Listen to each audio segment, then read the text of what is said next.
Parece agora que eles perderam o controle. Nessa corrida de ratos sei muito bem quem tá na pole. Se agride ou agrada, o seu lugar no grid de largada não muda nada. Nós estamos aqui em Mauá e essa é a Batalha de Skate, um evento aí de multimídia organizado aí pelo David Duff. E hoje aqui a gente vai fazer aí, já foram realizadas 4 batalhas, 2 duplas cada batalha. E hoje a gente vai fazer mais uma parte dessa batalha.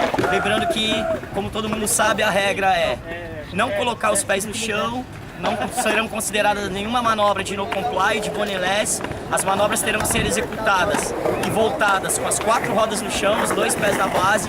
A regra oficial do skate, o primeiro atleta que formar a palavra skate até o final tá fora.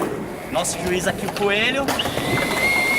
E a primeira dupla, David Duff versus Emerson Accord. Vamos lá, vamos ver o que vai dar. Boa sorte aí pra vocês. Joquepo! Primeiro, vou puxar aí o Duff. Vamos lá. Olha o flip. Olha. Oh! Desce pro acorde. Oh! Oh! SK. Oh!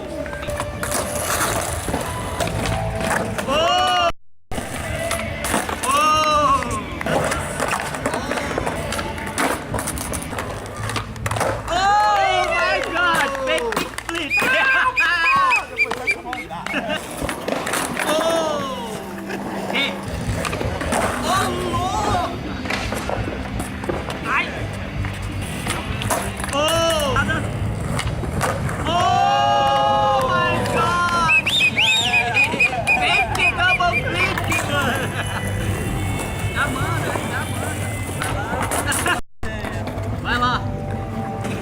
Mais uma vez! Aê!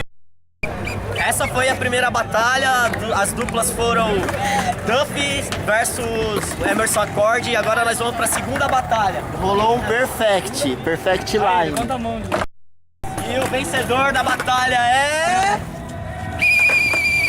Aê! David e Rafael. Decretado aí pelo nosso juiz, o Coelho.